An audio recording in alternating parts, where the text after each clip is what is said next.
할렐루야, 새벽에 만난 하나님 오신 여러분들을 예수님의 이름으로 축복하고 환영합니다. 기도하겠습니다. 하나님의 신실하심, 하나님의 선하심, 그리고 하나님의 우리를 향한 사랑하심에 감사를 드립니다. 하나님이 우리에게 말씀으로 만나주시겠다는 약속으로 우리를 불러주십니다. 이 자리에서 만나는 하나님이 오늘의 삶에 우리의 변화를 이끄시고 또 우리의 삶의 중심을 인도해 가시는 그 하나님을 믿습니다. 내 안에 하나님을 향한 사랑과 하나님을 향한 사랑의 결단이 생겨지는 이 시간 되기를 간절히 소원하며 예수님의 이름으로 기도합니다. 아멘. 오늘 말씀은 사도행전 20장 7절에서 12절까지의 말씀 같이 보겠습니다. 사도행전 20장 7절에서 12절입니다. 우리 찾으셨으면 같이 한 목소리를 읽겠습니다. 그 주간의 첫날에 우리가 떡을 떼려 하여 모였더니 바울이 이튿날 떠나고자 하여 그들에게 강론할세 말을 밤중까지 계속하며 우리가 모인 윗다락에 등불을 많이 켰는데 유두고라 하는 청년이 창에 걸터 앉아 있다가 깊이 졸더니 바울이 강론하기를 더 오래 하며 졸음을 이기지 못하여 3층에서 떨어지거늘 일으켜보니 죽었는지라. 바울이 내려가서 그 위에 엎드려 그 몸을 안고 말하되 떠들지 말라. 생명이 그에게 있다 하고 올라가 떡을 떼어 먹고 오랫동안 곧 날이 새기까지 이야기하고 떠나니라. 사람들이 살아난 이 청년을 데리고 가서 적지 않게 위로를 받았더라. 아멘. 오늘 본문에 한 청년이 등장합니다. 이름은 유두고라고 하는 청년인데 바울이 지금 이제 헬라 지역에서 복음을 전하고 있는 그 연장선상에 있습니다. 이 지역에서 복음을 전하는데 바울이 강론, 이 말씀 강해가 아주 길어지고 있는 겁니다. 이 말씀 강해가 얼마나 길어지게 되는지 예배를 하는데 참석하는 사람들이 그곳에 모여 있는데 밤중까지 진행되었다라고 써 있습니다. 밤중까지 진행되었다. 그러면 이 밤중이 도대체 언제일까? 영어 성경을 보면 until midnight으로 돼 있습니다. until midnight. 그러니까 자정까지 말씀이 전해진 거죠. 바울이 얼마나 전할 말씀이 많고 열정이 대단한지 그 밤 12시가 넘도록 그때까지 계속 말씀을 전한 겁니다. 아마 요즘에 이렇게 말씀 전하면 쫓겨날 수도 있겠죠. 네? 저렇게 말 많은 목사 필요 없다 그럴 수도 있겠죠. 그런데 그때 그 말씀이 얼마나 달고 오묘한지 사람들이 그 시간까지 모여서 그 말씀을 듣고 있습니다. 유두고라는 청년이 있는데 그 청년도 하루 종일 일하고 밤에 와서 이 예배 집회에 참석합니다. 그리고 그는 이 집회 3층 창문에 위치한 곳에 앉아서 말씀을 듣는데 졸음을 참지 못하는 겁니다. 하루 종일 일하고 밤이 늦도록 자정까지 말씀이 전해지니까 얼마나 피곤했겠습니까? 그 시대는 더 아침을 일찍 시작하죠. 얼마나 피곤하고 힘든 상황이었겠습니까? 그러다 보니까 잠이 들었어요. 잠이 들었는데 창가에서 잠이 드니까 거기서 곧장 3층에서 바닥으로 떨어진 겁니다. 사람들이 화들짝 놀라 가보니까 이미 그 청년은 죽었습니다. 추락사한 거죠. 비극입니다. 이 비극이 예배의 장소에서 말씀의 장소에서 일어난 겁니다. 여러분 참 우리가 볼 때에는 납득하기 어려운 일들이 많이 있는 것이 또 현실입니다. 새벽 예배를 사모해서 새벽 예배를 가다가 교통사고로 죽는 그런 일들도 있죠. 어떻게 그런 일이 있을까? 그리고 선교지로 가서 선교하러 갔는데 그곳에서 바로 그곳에 있는 그 민족들이죠. 원주민들. 그 원주민들이 화살에 맞아 바로 죽는 경우도 있습니다. 우리로 보면 뭔가 이렇게 하나님 앞에 드려진 시간인데 크게 남는 게 없나라는 생각을 할 수 있습니다. 그런데 나중에 보면 그 원주민이 또 회심하는 사건이 그 일을 통해 일어나고 또 새벽 예배를 통해서 그렇게 해서 자녀가 떠났는데 나중에 그 자녀들이 더 잘 자라서 하나님의 사람이 되는 것도 가까운 곳에서 지켜보기도 했습니다.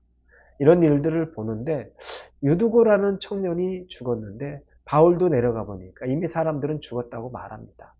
바울이 내려가 보니까 아직 숨이 있다라고 얘기합니다. 죽지 않았다는 거죠. 그런데 사실은 이미 그 전에 사람이 봤을 때 유두고는 죽은 겁니다.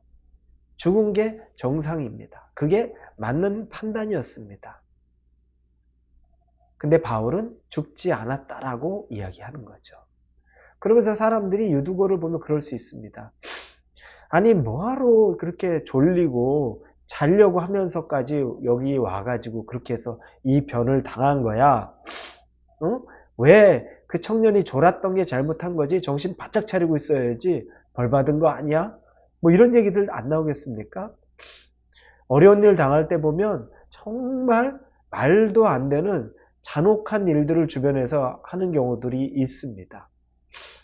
안타까운 일을 한 가정에 죄가 많아서 그런다. 뭐뭐 때문에 그런다. 알지도 못하고 하는 그런 말들이 얼마나 많은지 몰라요. 그 얘기를 들으면 정말 속상합니다. 이 청년 잘 봐요. 괜히 왜 여기 와가지고 그렇게 해서 변을 당한 거. 그 청년 잘못 아니야. 이렇게 얘기하지 않을까요? 차라리 오지 않았으면 좋았을 것을. 그런데 여러분 차라리 졸더라도 그곳에 온 게 더 귀해요. 새벽 예배, 새벽에 일어나서 가니까 얼마나 피곤할까요? 새벽 예배를 나오는데 늘 졸아요. 아이 그냥 집에서 자. 그러려면 뭐하러 나와? 제가 아는 분이 그런 분이 있었어요. 새벽 예배를 가는데 신실하거든요. 근데 새벽 시간에 늘 졸아요. 저도 옛날에 생각할 때 아이 그렇게 잘 바에는 뭐하러 와. 그냥 집에서 편하게 자지. 그런데 시간이 지나고 나서 또 이렇게 가만히 보니까 졸더라도 그렇게 나온 게 귀해요.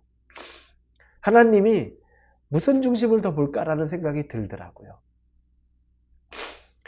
자더라도 예배에 나와서 자겠다라는 마음이 차라리 그냥 이성적인 생각으로 그렇게 해서 비효율적으로 가는 것보다 나 그냥 자는 게 낫고 그 에너지 가지고서 맑은 정신으로 오늘 하루를 사는 게 나아요 라고 생각하는 것보다는 훨씬 더 나을 수 있겠다는 생각이 들어요. 비몽사몽인 것 같아도 하나님에게 마음을 드리고자 하는 마음 때문에 시작했는데 육신은 연약하니까 그럴 수도 있죠.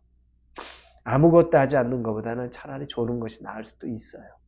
저는 여러분 예배에 와서 조는 것, 예배에 와서 자는 것 이거를 칭찬하는 게 아닙니다.